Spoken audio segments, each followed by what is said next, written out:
house. He was there. It snowed on Thursday, so we know that, or it freezed rain on Thursday.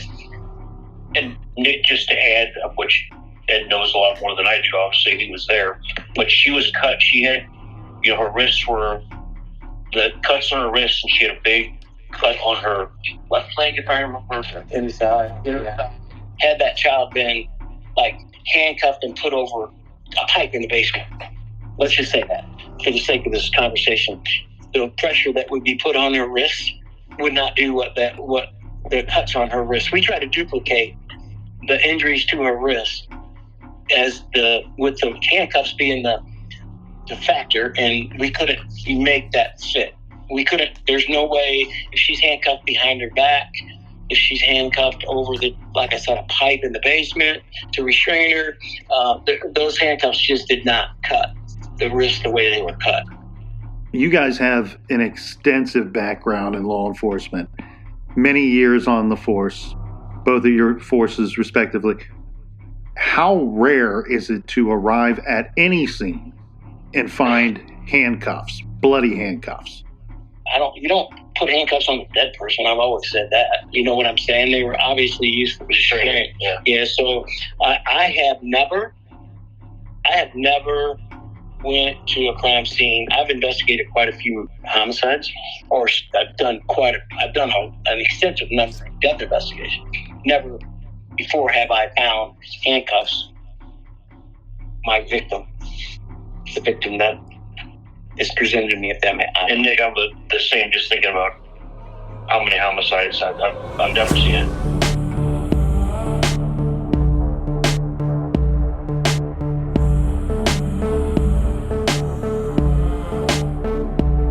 This case is one of the more difficult cases that we've had to and chose to cover here in the garage. But I think that the great thing about covering a case like this is seeing how this one's for law enforcement, because this one goes out to all of the hardworking detectives that have been forced to work a case for decades, a case that would be and would have been, from a stress level, from an emotional level, from just trying to keep their head and wits about them, far easier to give up on. And this is a case, and we see this, and we're lucky that when these horrible things happen, they should never happen at all. These evil people should not exist. These evil people should not be doing evil things to one another, to our good people. But they do. This is about the stick-to-itness for these detectives that have decided, I'm going to see this one through, whether it kills me. No matter how long or what it takes, I'm going to see this one through. And we're living in that day and age, Captain. We've talked about it so many times here in the garage, where there are cases that are being solved that were crimes that took place 19 years ago, 25 years ago, 30 years ago. Yeah. Cases that I'm sure that many people in the public or even family members of the victim had at some point resolved themselves to the idea that they may never have the answers. Well, think about how difficult this situation would be, because it's not just Angie's case, it's multiple cases. Mm-hmm. And then instead of going, well, we have one serial killer or we have one individual that is responsible for all these crimes. Nope. We have different individuals, and then we know how hard it is. Okay, you might have a suspect, you might have pieces of evidence, but now you have to put together those pieces of evidence to get a conviction. So law enforcement had to do that twice already, and then now deal with the fact. And I think the only thing, well, one, they lose time, they lose man hours because they have to focus on these other cases. But now you have the initial case that brought all these law enforcement groups together, and you have to then go, well, okay, we solved those other ones. We got convictions on those other ones, but we can't stop now. That is one thing that I think would keep you going, right? And that is like the tiniest glimpse of maybe some kind of bright spot here if you're a person living in this area, because you're going, okay, look at everything else that they solved and cleaned up throughout the course of trying to, working this one and trying to solve this one. They solved the Cassie Center case. They picked up the Stuffle Bean jerk down in Texas who was molesting girls, and accusations from grown women that came about in other parts of the area and in the country. So they get two terrible people off of the streets, but then also a string of burglaries, car break-ins, and all those other crimes that we had listed in episode 2. So a lot of good hard work is going into this, and they are solving crimes. They are solving cases, just not Angie's case. And again, one thing that we point to, and that the detectives pointed to, and they're not trying to make any excuses. It's just the fact of the matter is that they had many people that looked good for this. They had great suspects along the way. And let's touch on a few of those here. And I want to kind of try to move through these at a good pace. So if I slow down, Captain, you smack me and I'll get back up and try to keep going. Where do you want me to smack you? Let's go forehead or back of the head. Well, so one man that was looked at was a guy down in Florida. So his name is John Wayne Parsons. So they pick up this guy. He gets picked up in the state of Florida for molesting 2 9-year-old girls. Well, that victimology seems right. The ages, the gender, that's lining up. But during the course of that investigation, he gets charged with molesting another girl in the state of Missouri.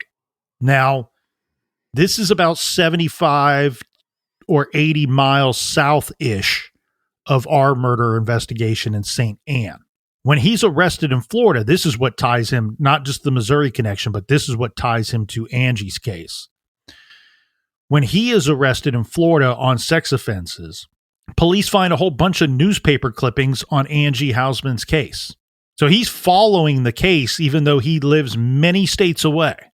So they talk to him, they look at him, and at one point, I believe that he says, at one point, I believe that at least one of the detectives or one of the members of that task force, Major Case Squad, is on the record saying that he's our best guy. And I take that to mean best guy to date. Now, does that mean he's the guy? Well, no, it doesn't, because after a while trying to pin this to him, trying to work him to this, they're able to eliminate him based off of the forensic evidence that we've already discussed that they were using to eliminate people like the psychic boy and other suspects. Then we get Bryant, his name's Bryant Squires.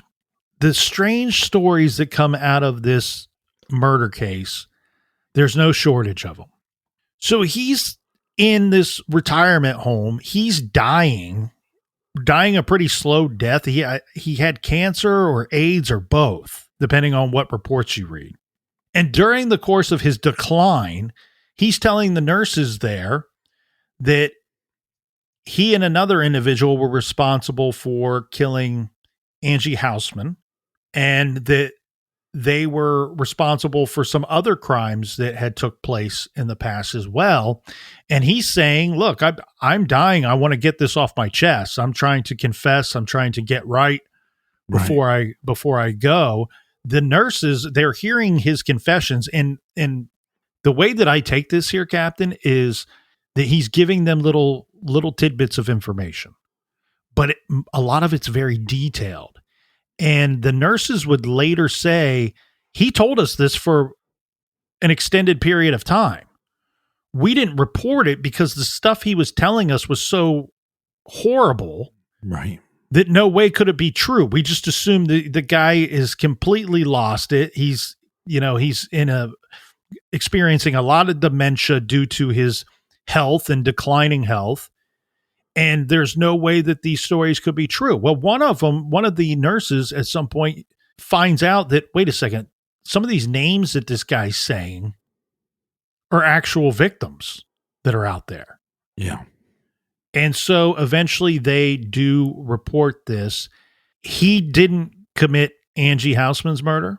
These other crimes that he said he had some involvement with, that he was involved with another individual. He says he did the Angie case with the Angie murder with this other guy. This other guy, it was confirmed that he was in prison at the time that Angie was abducted and killed. So that other guy didn't have anything to do with Angie's case. He physically could not have had any involvement. But now here's what gets dicey when trying to just say, well, maybe this guy completely lost it.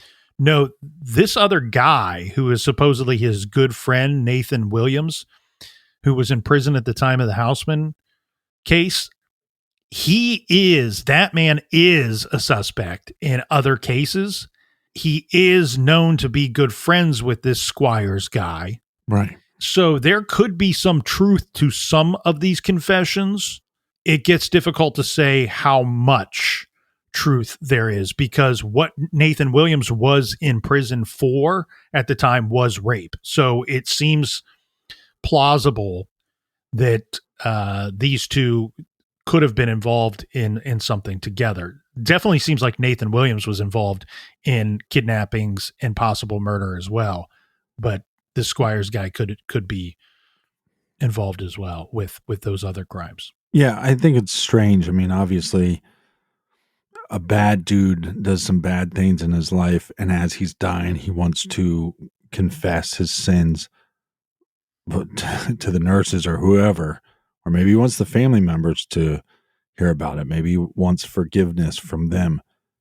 So it's possible that he's involved in some of these crimes, but when we know he's not involved in Angie's crime, then that makes you wonder, is he just also just like kind of losing his mind, and maybe he, because of his sickness really, and because of his evilness, was he just fascinated with these types of cases, and he looked into them, and he has some of the details in his brain so he can tell and talk about the cases, but maybe he is just so far gone that he doesn't understand that he's not responsible for that case. Does that make any sense?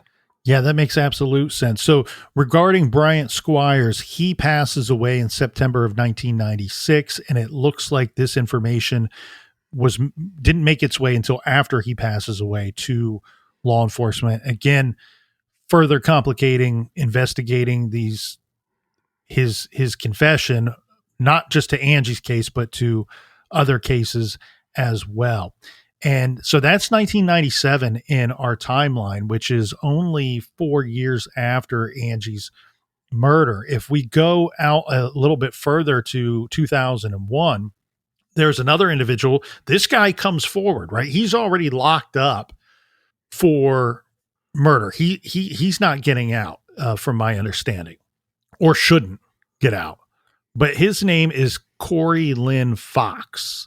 And this guy comes forward to police saying that he wants to talk, saying that he was involved in other murders.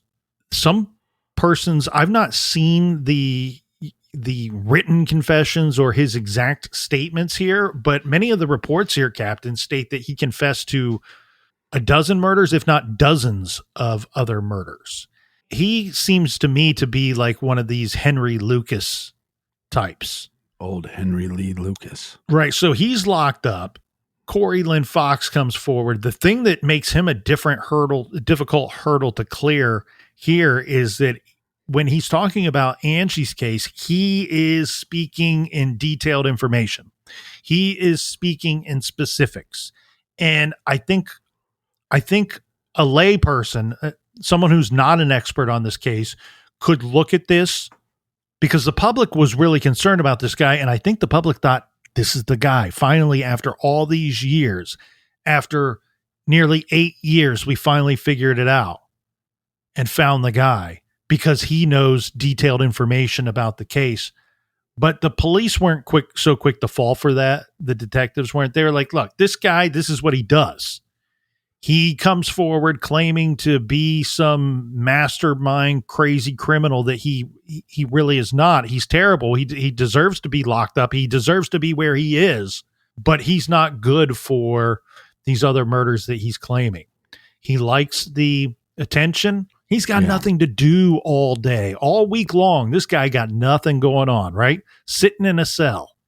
This is his way of getting out, maybe getting some good food to eat, some fast food, smoking some cigarettes. Doing what a little have you. flicky, yeah. Telling lies and look, a lot of these bad guys, they like messing with the police. They like wasting their time. They look at it like, oh, cool, I pulled one over the police. I'm taking advantage of the police. He, just like some of the others that we've discussed, he's not the guy.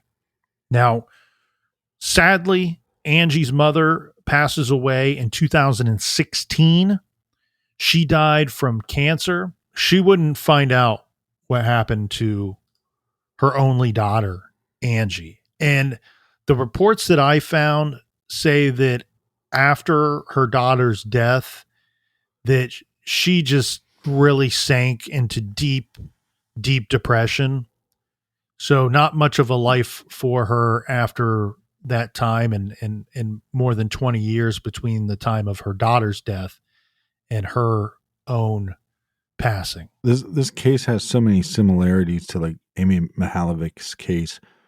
But do you think that these sickos, do they get the detailed information? Do you think it's from news reports, or you just wonder, like before the internet, these guys, they always, these creeps, these pedophiles, they always find a way of finding each other. So you wonder if some of the details that they're getting are stories that were passed on to somebody else. And it's very fascinating too, because also like there's some killers that have killed children that will never admit to it because they're afraid of what's going to happen to them in prison. But some of these other killers, and I don't know if it's because maybe they're in a situation that they're like, I can confess to anything and either just lie about it, or I'm not in a situation that other prisoners can get to me.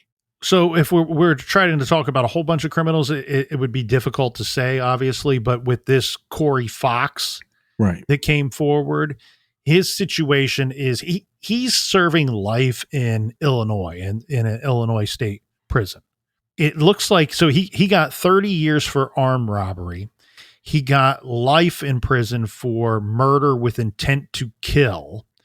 And he also got life in prison for murder / other forcible felony. Again, on the surface, he's going to look good for it because we know he's capable of murder. His rap sheet tells us so. But him being in the state of Illinois, keep in mind, Illinois and St. Louis, it's so close to the state line that oftentimes there is a crossover where Illinois State Police might be involved in investigations in Missouri. So it's not difficult to surmise that he probably read a lot of the newspaper coverage and saw it on the news. There was so much news coverage on the Angie Housman case that it would be nearly impossible to live in this general area and have no familiarity with the information that was released to the public. So he probably just picked up on it over the years.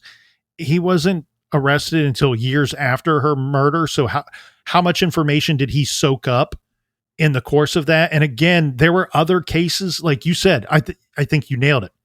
This was unfortunately the Amy Mihaljevic case of this area, which, if you're new to the show, Amy Mihaljevic is a case that we've covered. It's out of Northeast Ohio. We covered it a couple times here in the garage.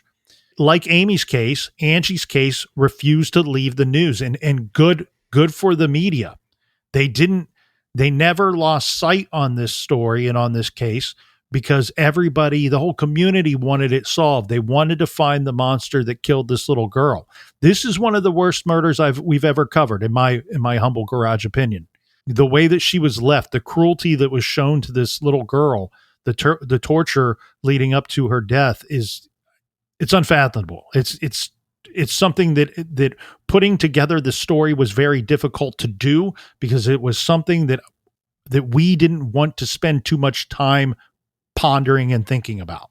So this guy, keep in mind some of the other crimes that he, air quote, confessed to were other high profile crimes in this area, right, as well. Some that we are not so familiar with just because we are not from that area. But again, he had details. This is all stuff that jam up the police and detectives. Angie's mother passes away in 2016. 2018 is when we have the different counties that were involved in Angie's case taking another really hardcore look at the case. I hate to say the way that it's been reported on the internet that, oh, they decided to re-examine the case or to look at it again. They never stopped looking at it, right? I just named, in episode 2, I named 3 detectives that never stopped looking at it. They took it home with them. They would work the case in their personal time. One detective would go and work with other agencies, sometimes weeks at a time, working on different leads or different suspects they had. So to report it that way, I think is a disservice to the men and women that worked this case so incredibly well and put so much time, effort, and emotion and heartache into it. Yeah, and I think it's just probably a generic way to report. Yeah, you got to bang out an article real quick. It's got to be 600 words. You just kind of revert back to what you know. But even if, and it's hard to do. I mean, we've been doing this for, it's almost 10 years. And the friends that we have made that have these, if you want to call them pet cases that they've been working on for so long, sometimes it's hard to, because they're so far down the path that, and some of the information becomes, and we've talked about this many times, sometimes the speculation becomes fact over time. And so sometimes you have to do a reset. Now that's really difficult unless you have other people in the room with you to help you do that and to get out of whatever tunnel vision that you might have got into. Captain, when we come back from the beer break, we'll have some behind the scenes information on what was going on in the investigation in 2017, 18, and 19, as well as the conclusion to the Angie Housman case.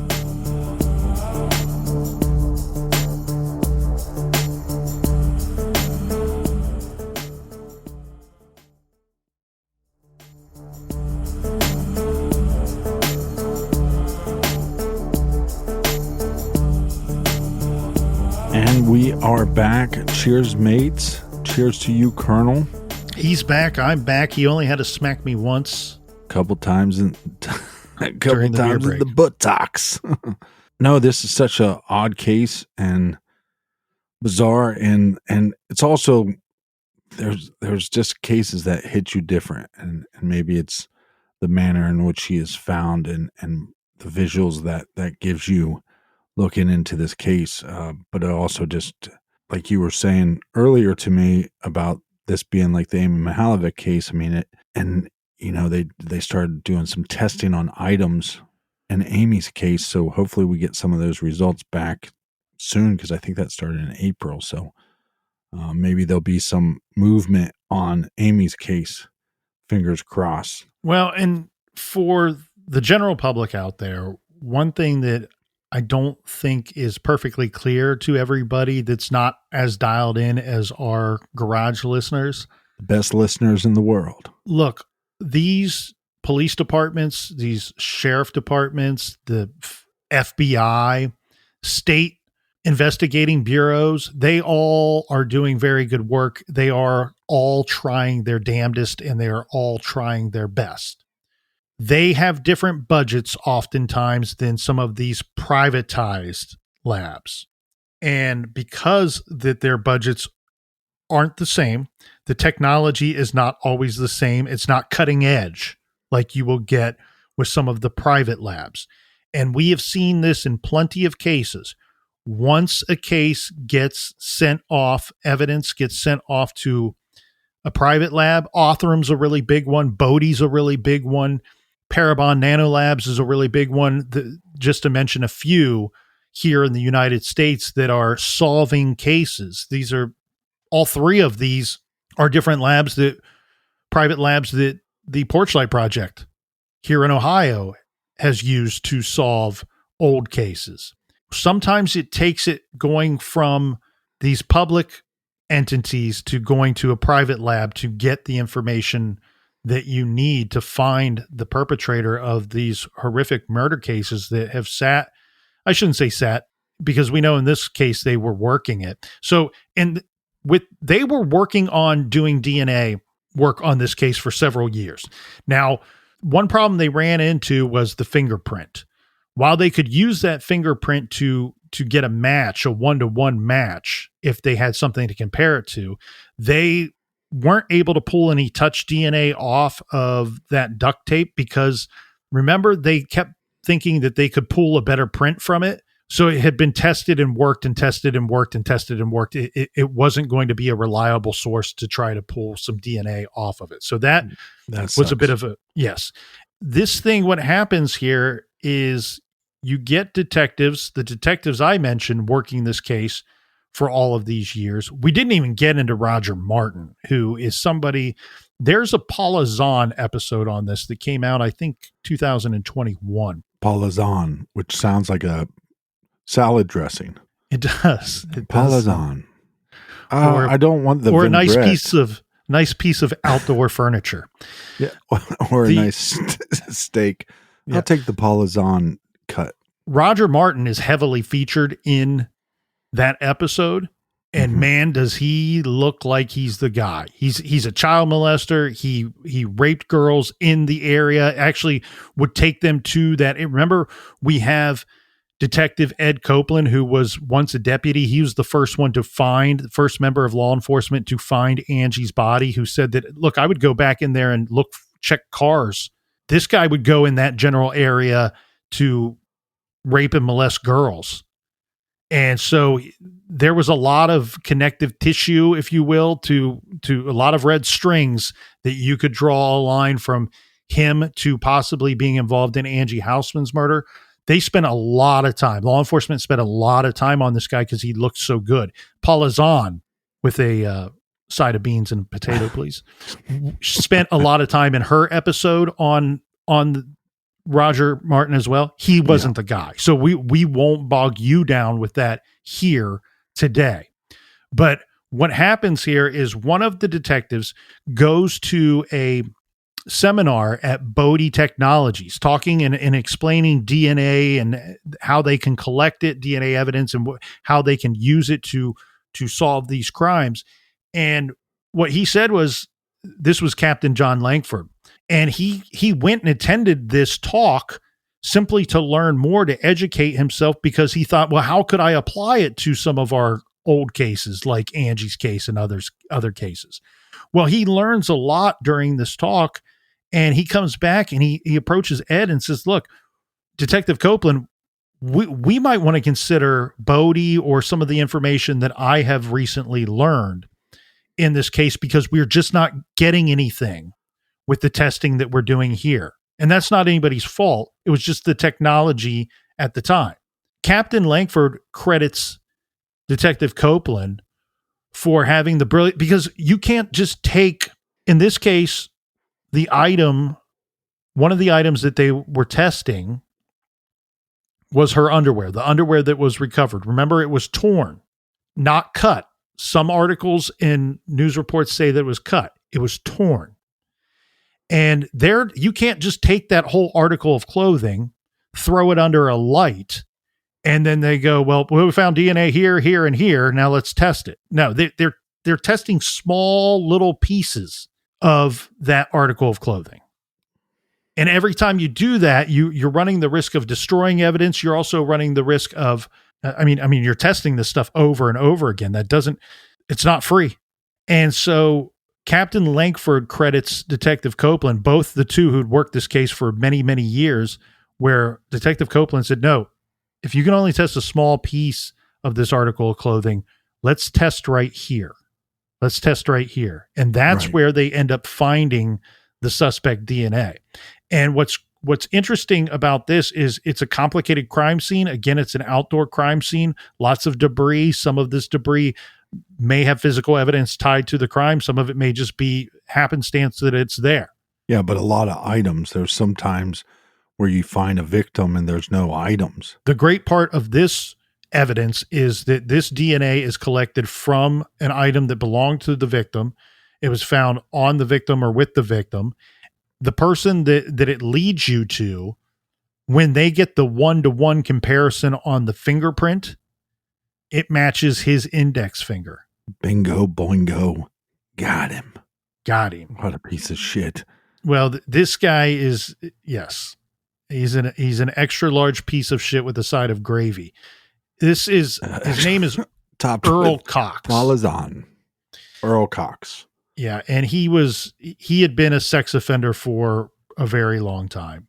The short and not so sweet of it, as one of the detectives put it, was this is a man who had mistreated girls and women his entire life. Never been nice to a girl or a woman. In fact, spent a lot of his time, the time that he was out, he was abusing and raping females. He was born in St. Louis, Missouri. He graduated high school in 1975, and then he enrolled in the United States Air Force. While he was in the Air Force, he gets in trouble when he's stationed over in Germany, and he gets dishonorably discharged. Not just discharged, but he gets sentenced to go serve out a prison sentence in Fort Leavenworth Prison in Kansas for sexually abusing several girls, young girls, while he was stationed in Germany. Now, well, good for them, because we've also heard about cases where they get discharged and they try to sweep that under the rug. So at least they followed through with charges and followed through with him serving time for those crimes. So he gets locked up. The detective said that getting the detailed information from the military on all of that information was difficult. So they didn't want to comment on those charges and what he was locked up for to a great extent, but just know that he was locked up for several years for some pretty nasty stuff. Right. And then once he is released, he sexually abused these two little girls that he was in charge of babysitting. Okay. This is a grown man. You know, he graduated in 1975. These charges come from the late 80s. We've said it before, and it's just true. So I'll say it again. Normal grown men do not want to hang out with your kids. Well, they shouldn't want to. Especially if their kids, the key word in that sentence was normal. Right. Normal grown men do not want to hang out with your kids, especially if they're not kids that they don't know. Right? He's babysitting some lady's kids. He's doing that because it's an opportunity for him. Right. It's an opportunity for him. Normal grown men want to be out on the golf course. They want to be drinking a beer with their buddy. They want to be watching a football game or sitting in the garage and having a beer with their buddy. All right? We're a selfish gender. This is a guy who's taking advantage of a situation. These poor girls, we won't get into any details here. I can report that they grew up to be happy people, normal people. So there's the silver lining there. But you want to talk about survivors. Yeah. He abused them for a year and a half, approximately. Hoodwinked the mom into letting him babysit time and time again. Meanwhile, when she's gone or being absent, whatever, he's an absolute monster to these tiny little kids. He was living in the area very near Angie's bus stop, very near Angie's home at the time of her abduction and murder. The best that they could put together. He does plead guilty ultimately to this, but he doesn't offer up any great detailed confession.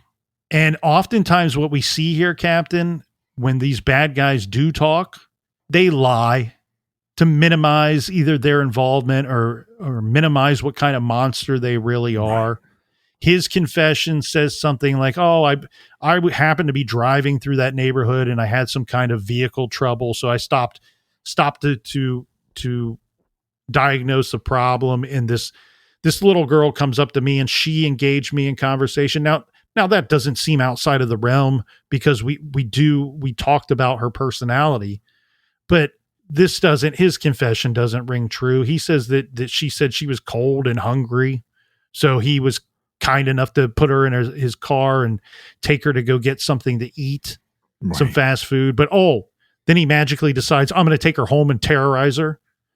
Oh, also, how did you never told anybody how you fixed your car or what was wrong with your vehicle? Yeah. See, if these individuals confess multiple times, and I'm not saying he did, but when the monsters do confess multiple times, I tell people the confession you should believe is the one where he's the worst. Yeah, he doesn't confess multiple times. What happens in this case is he pleads guilty. The judge, this is how it was explained to me from the detectives. The judge is telling him, well, you have to give a confession.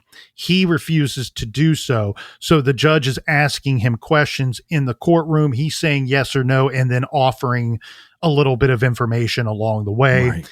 till the point where they got to the point where I mean, look, the guy did it. It would be helpful to have some of that information, but at the end of the day, the guy did it. You got the right guy. Yeah, I question that though. Like in these cases where there's not a detailed confession, is it better or worse? I mean, obviously, as far as a law enforcement, and sometimes the family wants to know those details. I think the details would only help with law enforcement or Correct. further investigation or further studying these sick individuals. But other than that, like, Well, I and I don't think know if I necessarily need all the details. the reason why they were trying, I think that they were trying to pry this out of him with such force is look how long the investigation took, how much effort was put into it, how many different suspects they had over the years. Plus, Right. there was always thought that it was tied to other crimes. And then you find a guy that you know committed other crimes. If you can get him to give a detailed confession on this, what other detailed confessions will he offer? What other cases could you close out? What other information could you glean from this? Well, this monster might understand that that's what they're doing. The more details I give them, the more that they possibly can link me to another crime. The problem with Cox here is that Earl Cox was going to be stuck in prison for the rest of his life anyway, by the time they caught up to him. So this is one thing the detective said, that they take mild satisfaction in this because this guy was such a monster.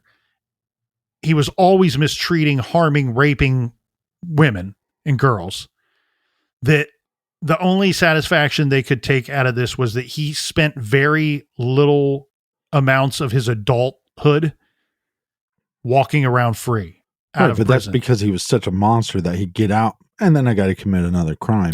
Yeah. And there's something that's very, it's not satisfying. It's not satisfying when you're like, we got him. Oh, but he's already in prison and he's already planning to spend his life in prison. So even if you give him another life sentence or whatever, it's almost like you feel like he's getting no punishment for this crime. True. Doesn't it feel a little?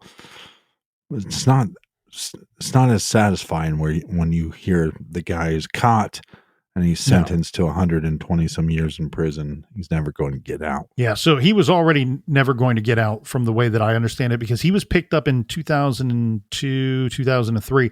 The conviction may have been in 2003, but he's only out for 10 years after he killed Angie. And he moved around a little bit during that time, but he's ultimately picked up in some type of sting operation where he's meeting an underage girl. He gets picked up in that, and then when they go Hansen to where jumped out, gotcha, where he's living, they find over 40,000 images of child sex abuse material. God. Given his background and his history, he was due to be released from those charges in, I believe it was 2012, but under Adam Walsh. Under the Adam Walsh Child Protection and Safety Act of 2006, he was deemed to be a threat, a sexually dangerous person. And so he was going to be committed for the rest of his life. They deemed him to be unfit to live amongst the rest of us. So he was sent off to federal prison and actually serving time in North Carolina. That is when they traced this DNA to him, and then the fingerprint to him as well.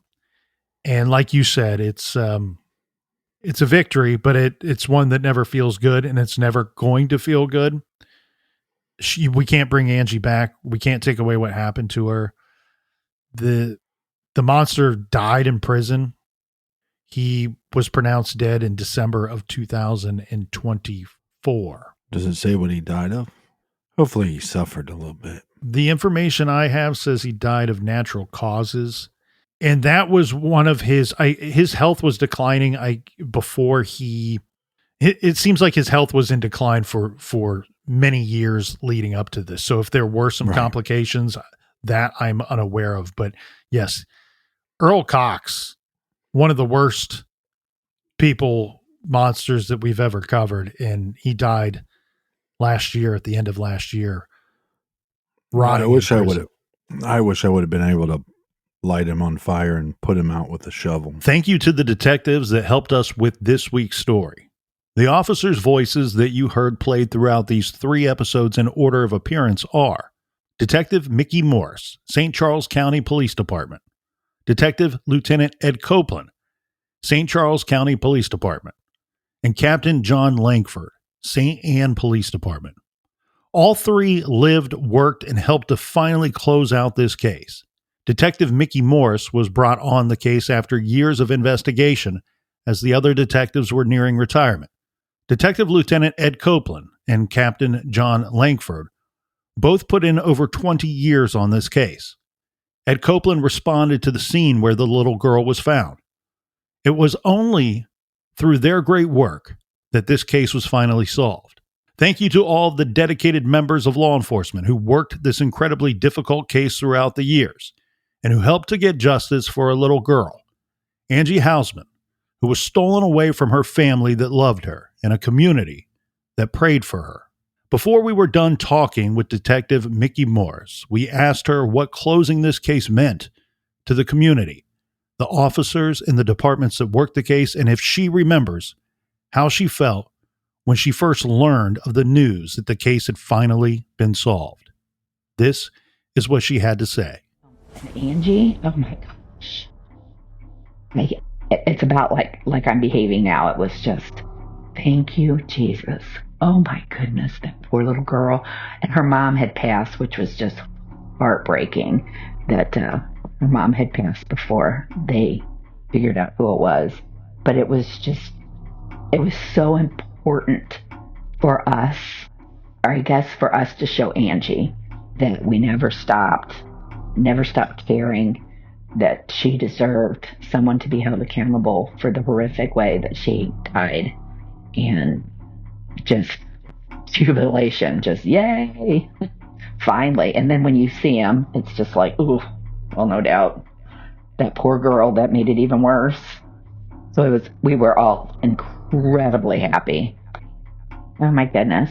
There was some pride, I think, but there was more a grateful that no more children were going to be hurt by this SOB. And I was grateful for Angie that we identified it, that she mattered, that she mattered enough that we could help her. Proud that I could contribute for certain.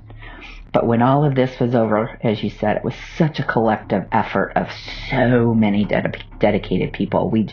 I just happened to be in the last bunch. But yeah, that was probably one of the most gratifying experiences of my entire career. That to retire right after that happened was just beyond perfect timing. Nick, if you had just been a person here that lived here and doing your podcast, even if you had all the research that you have now, you would not be able to stop thinking about this until it was solved. You know what I mean? You just can't. Or it's not inherent in most of the people I know. If something like this horrific happens, you can't let it go. You're dogged about it. It's just the way it's going to be. Yeah. A lot of people that's why we're cops. That's why we do what we do. Because we're not going to stop until the bad guys are taken care of, if at all possible. I'm the one who is blessed. God chose me to help the vulnerable people who did it or need help. And I hope I've contributed to that and made a difference.